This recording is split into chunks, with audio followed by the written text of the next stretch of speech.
DTV news కి స్వాగతం. బులెటిన్ల ముందుగా హెడ్లైన్స్ చూద్దాం. ఇకపై బెట్టింగ్ యాప్లను సినీ ఇండస్ట్రీ ప్రమోట్ చేయదు, దిల్ రాజు ప్రకటన.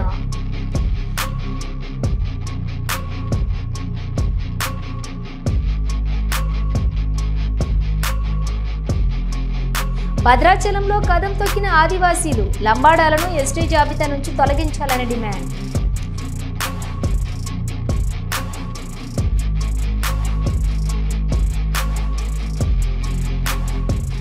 ఏపీలో బల్క్ డ్రగ్ పార్కును వ్యతిరేకిస్తూ మత్స్యకారులు ఆందోళన, హోమ్ మినిస్టర్ అనితను అడ్డుకున్న మత్స్యకారులు.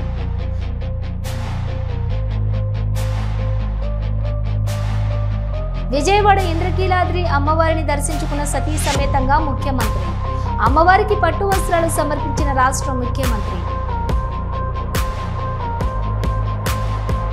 అవగాహన లేక ఇప్పటిదాకా బెట్టింగ్ యాప్స్ ప్రమోట్ చేశారు. ఇకపై సినిమా ఇండస్ట్రీ నుంచి ఎవరు ప్రమోట్ చేయరు అని సినిమా ఇండస్ట్రీ తరపున ప్రొడ్యూసర్ దిల్ రాజు ప్రకటించారు. ఇప్పుడు సినిమా ఇండస్ట్రీ నుంచి ఎవరు కూడా ఆ సైడు చేయరండి. ఇందాక ఎవరో మా మిత్రులు క్వశ్చన్ చేశారు, అది అవేర్నెస్ లేక జరిగిన పొరపాటే. బట్ ఎవరు కూడా ఫిలిం ఇండస్ట్రీ నుంచి బెట్టింగ్ యాడ్స్కి ఇంకా యాడ్స్ ఎవరు చేయరు. హైదరాబాద్లో ఇందిరమ్మ క్యాంటీన్లు ప్రారంభించారు మంత్రి పొన్నం ప్రభాకర్ గౌడ్. మోతీనగర్లో ఇందిరమ్మ క్యాంటీన్ను మంత్రి పొన్నం ప్రభాకర్, మేయర్ గద్వాల విజయలక్ష్మి ప్రారంభించారు. ఇందిరమ్మ క్యాంటీన్లలో 5 రూపాయలకే బ్రేక్ఫాస్ట్, 5 రూపాయలకే భోజనం అందించనున్నట్లుగా తెలిపారు.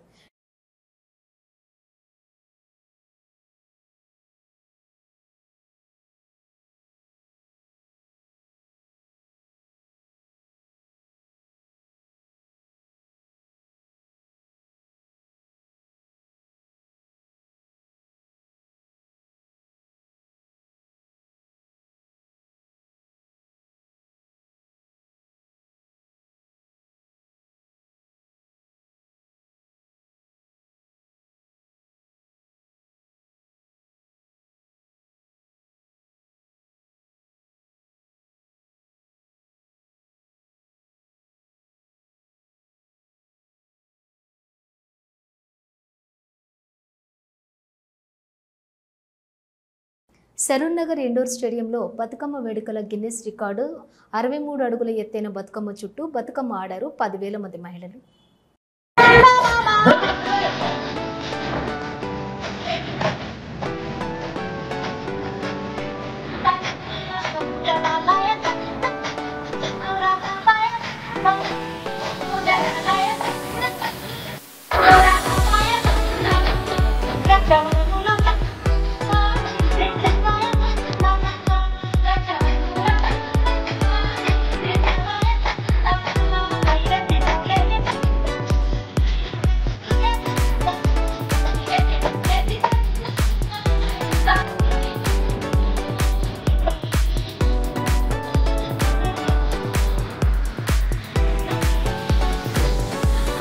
మోతీనగర్లో ఇందిరమ్మ క్యాంటీన్ను హైదరాబాద్ జిల్లా ఇన్ఛార్జి మంత్రి పొన్నం ప్రభాకర్, జీహెచ్ఎంసీ మేయర్ గద్వాల విజయలక్ష్మి ప్రారంభించారు.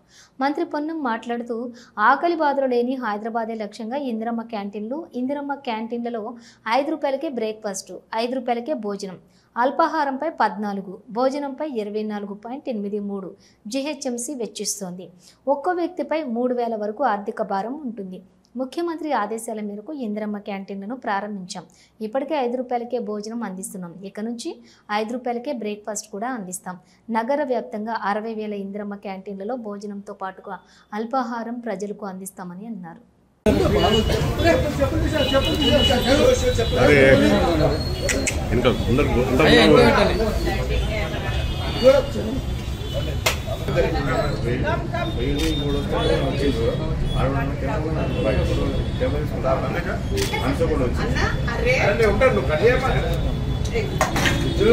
తినే వస్తువులంతా మహిళలే కాదు సార్.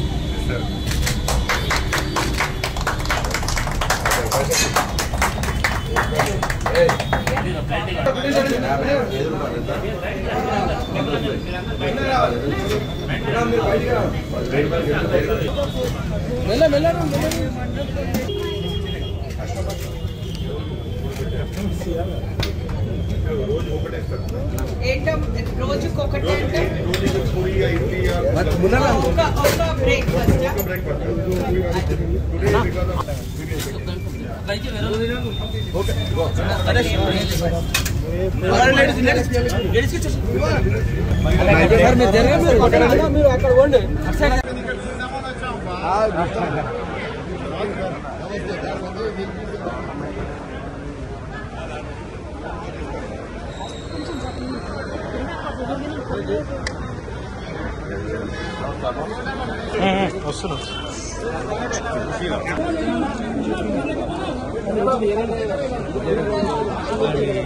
भैया भैया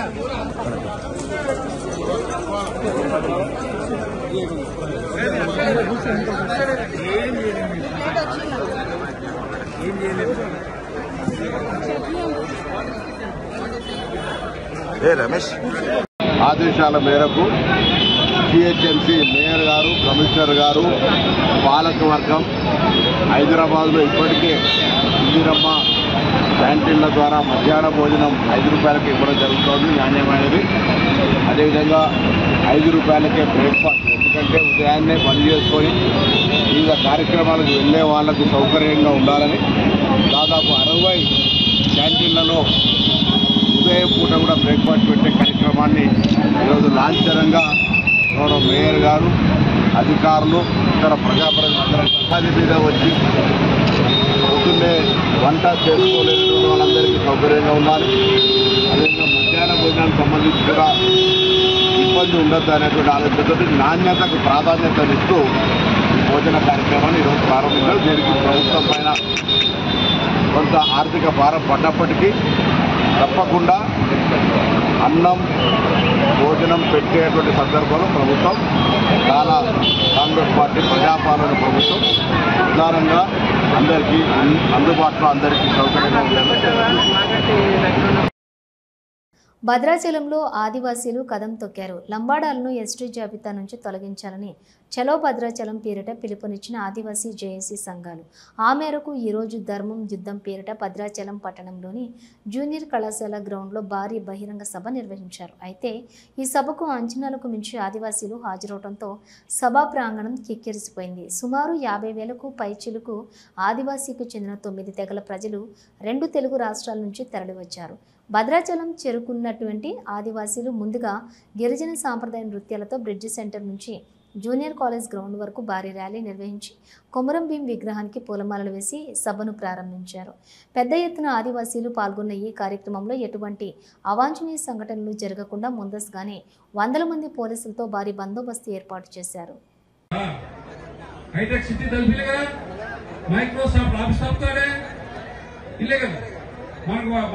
మెట్రో సిటీ రోడ్ తప్పుతాడే, కాళేశ్వరం ప్రాజెక్ట్ ఇస్తాడే, ఇంటి మీద తప్పుతాడే, వెళ్ళిపోతే ఈ లోటు అంతా మాకు కావాలింది లేదా. మన తెలంగాణ ఆదివాసీ తరఫున స్వాగతం సుస్వాగతం మొదలవుతుంది ఇప్పుడు. అయితే మీ అందరికీ తెలుసు, మనం 1997 నుండి కూడా చట్టబద్ధత లేని లంబాడాలను ఎస్టీ జాబితా నుంచి తొలగిస్తున్నామని చెప్పేసి పోరాటం చేస్తూనే ఉన్నాం.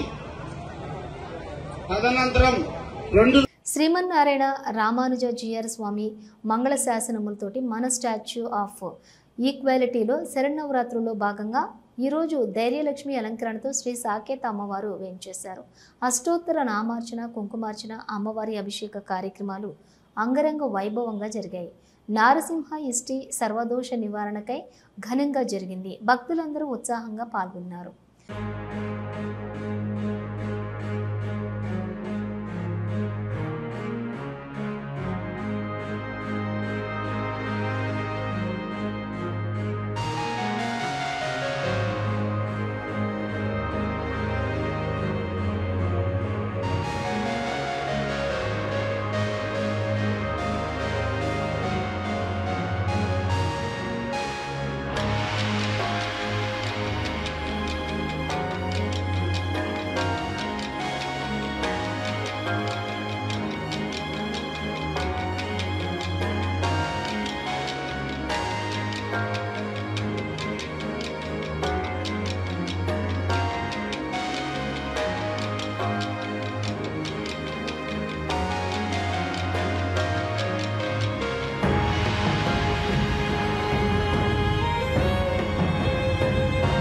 మెదక్ జిల్లా ఏడుపాయల ఆలయానికి వెళ్లే అన్ని దారులు మూసివేశారు.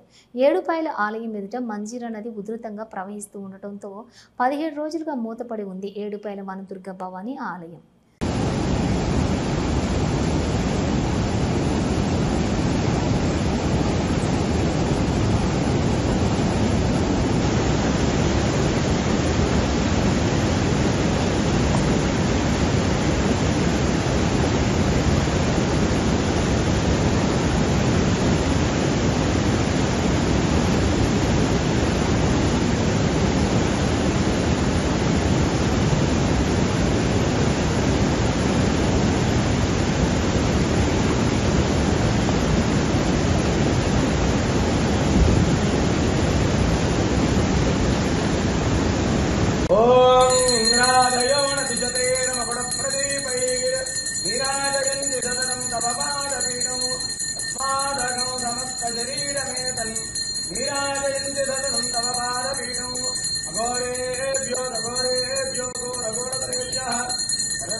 అమెరికా దేశంలోని చార్లెట్ నగరంలోని గ్లోబల్ తెలంగాణ అసోసియేషన్ ఆధ్వర్యంలో సద్దుల బతుకమ్మ వేడుకలను అట్టహాసంగా నిర్వహించారు.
బల్క్ డ్రగ్ పార్కును వ్యతిరేకిస్తూ హోంమంత్రి అనితా కాన్వేను అడ్డుకున్నారు మత్స్యకారులు.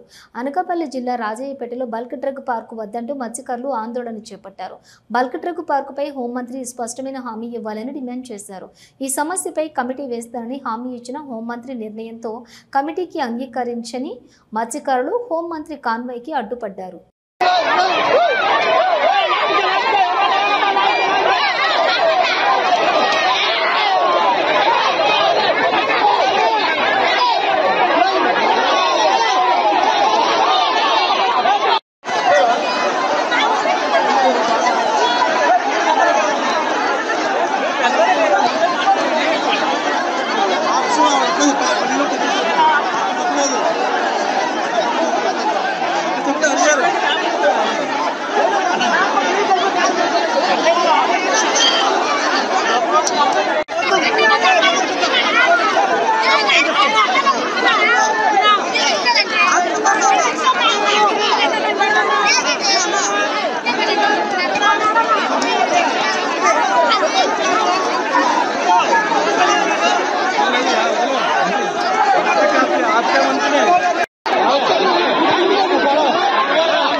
విజయవాడ ఇంద్రకీలాద్రి దుర్గగుడిని సతీ సమేతంగా దర్శించుకున్నారు రాష్ట్ర ముఖ్యమంత్రి నారా చంద్రబాబు నాయుడు. మూలా నక్షత్రం రోజున శ్రీ సరస్వతి దేవిగా దర్శనమిస్తున్న అమ్మవారికి పట్టు వస్త్రాలు సమర్పించారు రాష్ట్ర ముఖ్యమంత్రి.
సైడ్ కంటే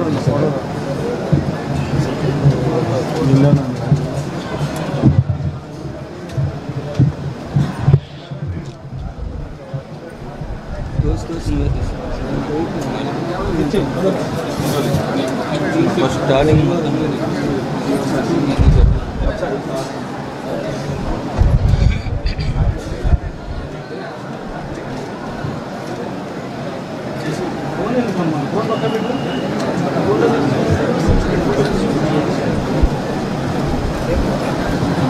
పక్క సైడ్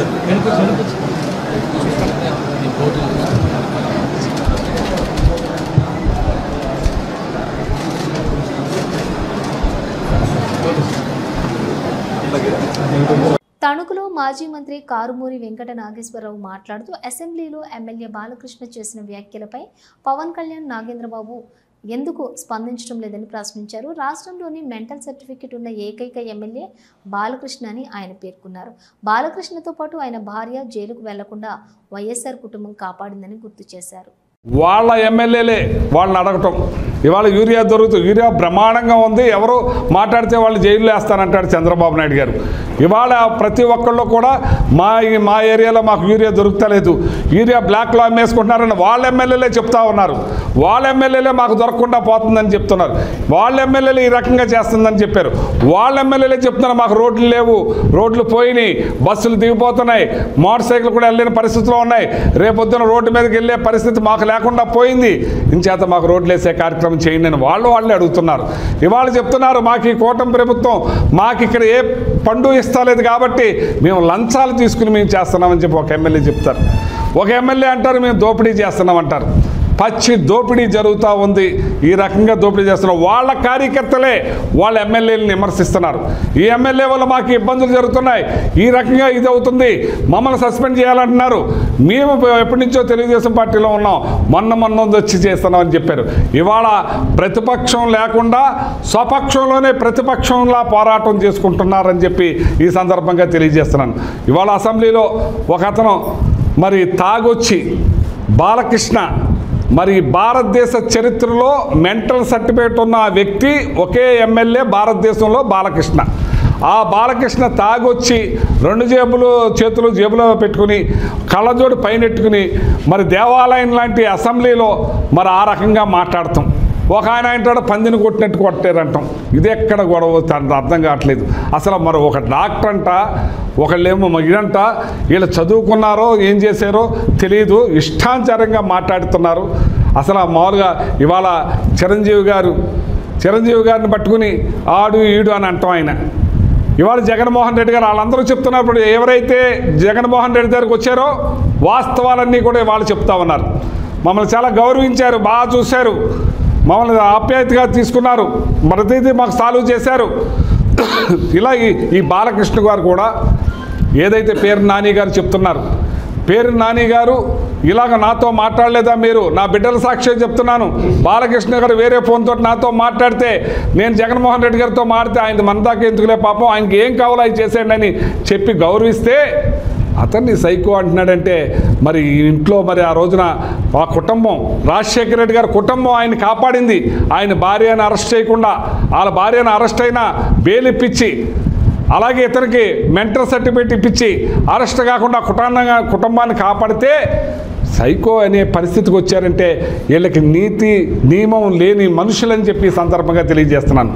ఈ రకంగా ప్రవర్తిస్తున్న మరి జనసేన నాయకులు పవన్ కళ్యాణ్ గారు కానీ, వాళ్ళ తమ్ముడు నాగబాబు గారు కానీ ఉస్సంటే వచ్చేసేవాళ్ళు 2 సంవత్సరాల నుంచి కూడా జగన్మోహన్ రెడ్డి గారిని నా అన్నని అవమానపరిచారన్న పవన్ కళ్యాణ్ గారు ఇవాళ మాట్లాడకుండా పడుకున్నారు. ఆయన వాళ్ళ అన్నయ్యని డైరెక్ట్ అసెంబ్లీలో ఏదో రాజకీయంగా బయట మాట్లాడుతున్నారు, అసెంబ్లీలో రికార్డ్ అవుద్ది. ఆ అసెంబ్లీలో చిరంజీవి గారిని పట్టుకుని మరి మాటలంటే ఇవాళ మాటలు రావట్లేదు, పెగలట్లేదు పవన్ కళ్యాణ్ గారికి, మాటలు పెగలట్లేదు నాగబాబు గారికి అని చెప్పి సందర్భంగా తెలియజేస్తున్నాను. ఇవాళ జనసేన నాయకులు, ఇవాళ చిరంజీవి గారి ఫ్యాన్స్ అందరూ కూడా ముక్త కంఠంతో ఇవాళ బాలయ్యని ఖండిస్తున్నారు. మీరెందుకు ఖండిస్తలేదని అడుగుతున్నాను. మీ అన్నయ్య కాదా అని అడుగుతున్నాను. ఒకసారి మీ కుటుంబాన్ని అవమానపరిచారు, మీ తల్లిగారిని అవమానపరిచారు, మీ కుటుంబాన్ని అవమానపరిచారు, మిమ్మల్ని అవమానపరిచారు. సరే మీరు ఏదో సంకనెక్కారు. ఈ రోజున డైరెక్ట్ అసెంబ్లీలో మీ నాన్నగారిని అంటే మీరు నోరు ఎందుకు ఇప్పట్లేదని చెప్పి ప్రశ్నిస్తున్నానని చెప్పి సందర్భంగా తెలియజేస్తున్నాను. ఇవాళ ఇవి బులెటిన్ విశేషాలు. మరో బులెటిన్తో మళ్ళీ కలుద్దాం. అంతవరకు చూస్తూనే ఉండండి న్యూస్.